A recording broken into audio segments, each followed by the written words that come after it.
राधे राधे। जय श्री कृष्णा। दोस्तों, कौन कहता है जीवन आसान है और कौन कहता है जीवन मुश्किल है।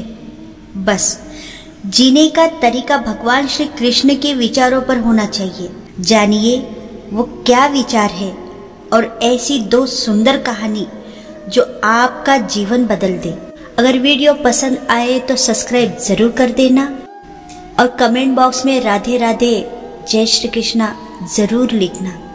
कन कन में विष्णु बसे, जन जन में श्री राम, प्राणों में माँ जानकी, मन में बसे हनुमान। हम न नास्तिक है न आस्तिक, हम तो केवल वास्तविक है। जो अच्छा लगे उसे ग्रहण करो, जो बुरा लगे उसका त्याग करो। फिर चाहे वो विचार हो, कर्म हो, मनुष्य हो या धर्म हो। श्री कृष्ण कहते हैं अधर्म जब मर्यादा से ज्यादा बढ़ जाए तब अपनों के खिलाफ शस्त्र उठाने में संकोच मत करना। अपने पापों के फल से गंगा पुत्र भीष्म भी नहीं बच पाए थे और तुम सोचते हो केवल गंगा में नहा लेने से तुम्हारे पाप धुल जाएंगे। मोह खत्म होते ही खोने का डर भी निकल जाता है। वह चाहे वस्तु हो, दौलत हो, रिश्ता या जिंदगी। श्री कृष्ण जी कहते हैं सबसे जहरीला और बुरा इंसान वो है जिसे हक और सच के बारे में पता हो फिर भी वो झूठ के साथ खड़ा रहे। पानी मर्यादा तोड़े तो विनाश, और अगर वाणी मर्यादा तोड़े तो सर्वनाश।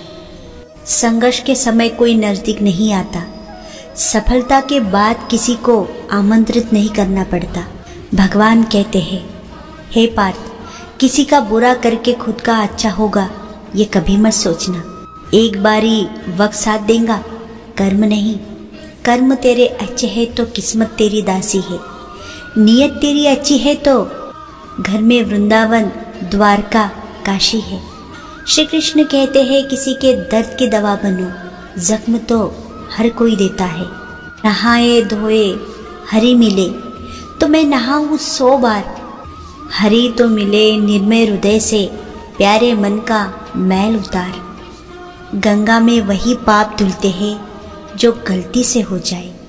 योजना बनाकर किए गए पाप यमराज के पास ही चलेंगे। गीता में लिखा है जिस समय कोई समस्या जन्म लेती है उसके साथ उसका समाधान भी जन्म लेता है। सुई जब चलती है तो बेहतरीन पोशाक बनाती है। हर चुभने वाली चीज का मकसद बुरा नहीं होता। याद रखिएगा, भगवान सिर्फ वहाँ नहीं है जहाँ हम प्रार्थना करते हैं, भगवान वहाँ भी है जहाँ हम गुनाह करते हैं। एक बार मैंने माँ गंगा से पूछा, हे माता, आप लाखों वर्षों से लोगों के पाप धो रही है, आखिर आप इतने सारे पापों का क्या करती है। माँ गंगा बोली, मैं सारे पाप समुद्र में डाल देती हूँ। मैंने समुद्र से पूछा, आप क्या करते हैं इतने पापों का। समुद्र ने जवाब दिया, मैं सारे पाप बादलों को सौंप देता हूँ। मैंने बादलों से पूछा, आप कहाँ ले जाते हैं इतने पापों को। मैं उन्हें पानी बनाकर वही बरसा देता हूँ जहाँ से वो आए थे। बादलों ने मुझे सोचने पर मजबूर कर दिया। कुदरत हमें वही लौटाती है जो हम उसे देते हैं। एक आदमी ने नारद मुनि से पूछा, मेरे भाग्य में कितना धन है।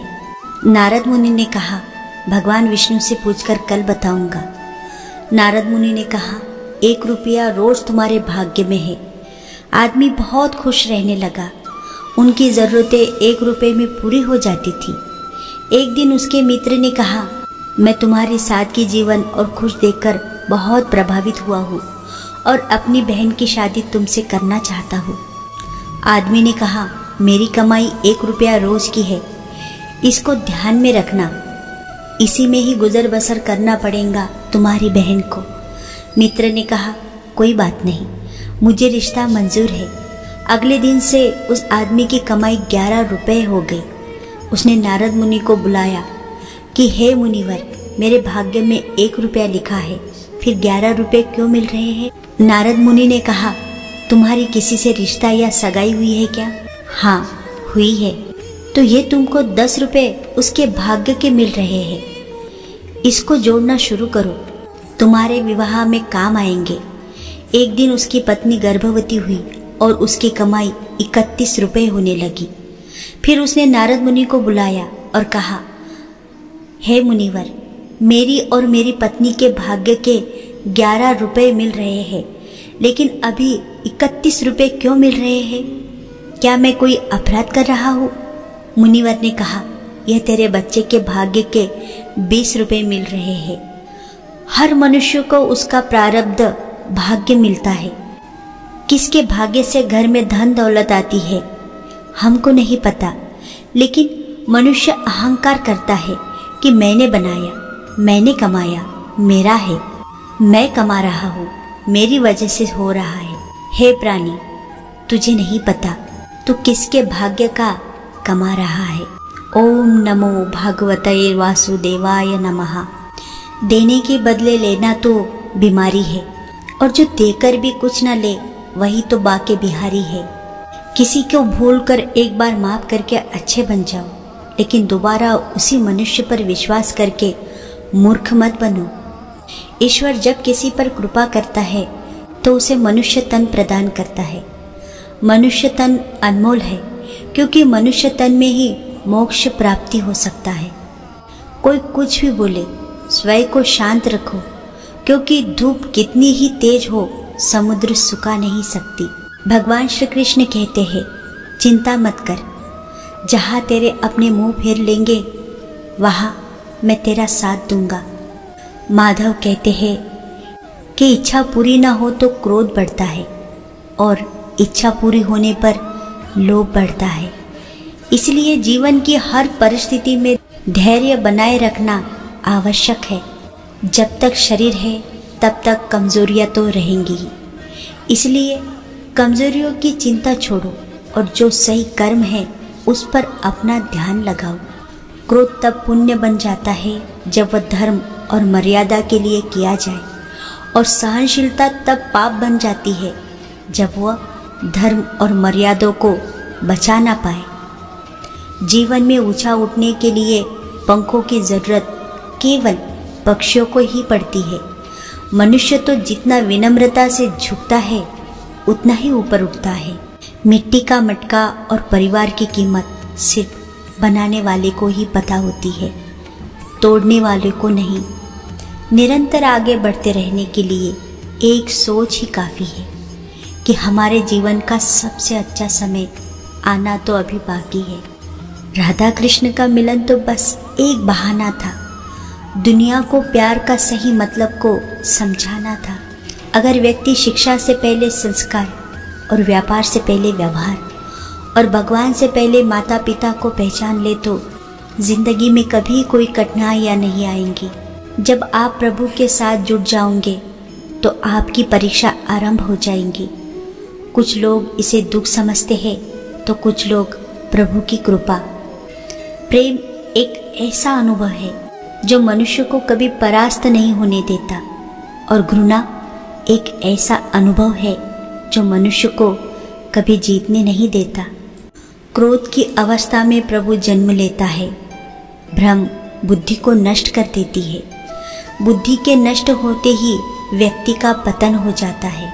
मनुष्य अपने सच्चे हृदय से जो दान दे सकता है वह अपने हाथों से नहीं दे सकता, और मौन रहकर हम जो कह सकते हैं वह हम अपने शब्दों से नहीं कह सकते। अगर कोई मनुष्य हमारे साथ बुरा कर रहा है तो उसे करने दो, यह उसका कर्म है और समय उसके कर्म का फल उसे जरूर देगा। लेकिन हमें कभी भी किसी के साथ बुरा नहीं करना चाहिए, क्योंकि यह हमारा धर्म है। याद रखिए, इस पूरे ब्रह्मांड में ऐसी कोई ताकत नहीं जो इंसान की इच्छाओं की पूर्ति कर सके, क्योंकि इंसान की इच्छाएं एक समुद्र के समान होती है जिसे कभी भरा नहीं जा सकता। जिसने मन को जीत लिया है उसने पहले ही परमात्मा को प्राप्त कर लिया है, क्योंकि उसने शांति प्राप्त कर ली है। ऐसे मनुष्य के लिए सुख दुख, सर्दी गर्मी और मान अपमान एक से है। भगवान कहते हैं, जो मुझे सर्वस्व अर्पण करता है उसे मैं।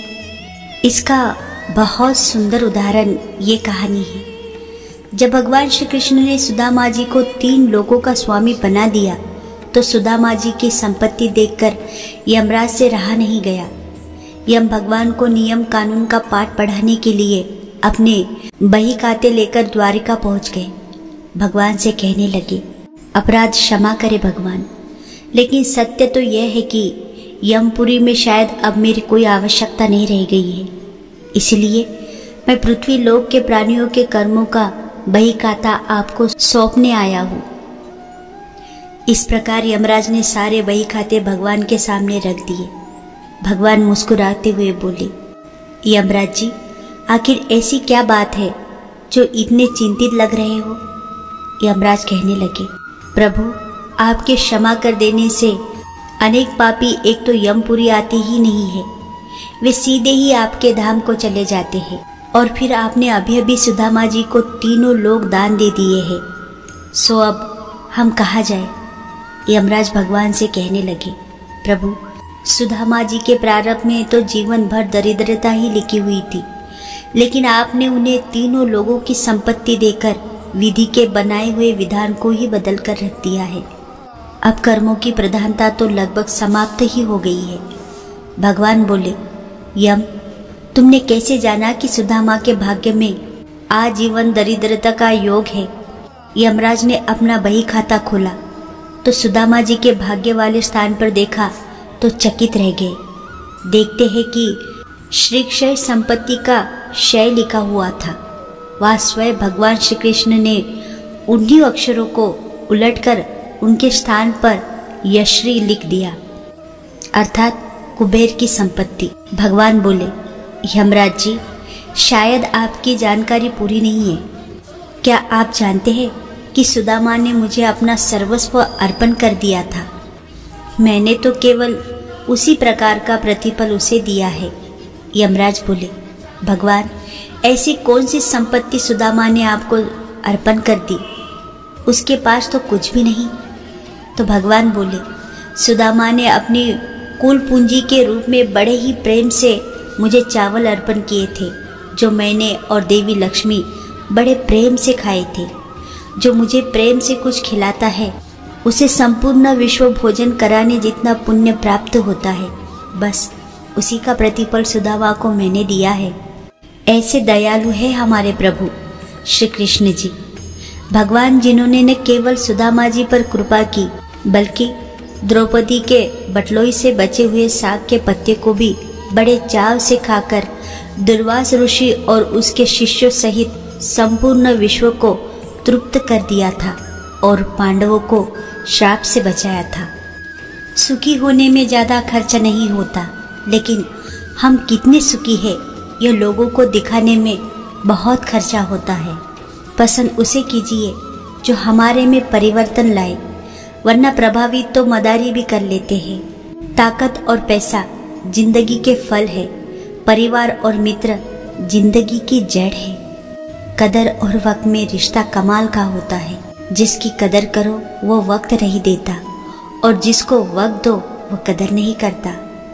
आनंद वहाँ नहीं जहाँ धन मिले, आनंद तो वहाँ है जहाँ मन मिले।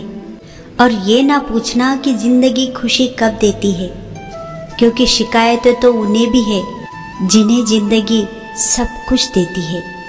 तो प्रेम से बोले, राधे राधे राधे राधे, जय श्री कृष्णा, जय श्री कृष्णा।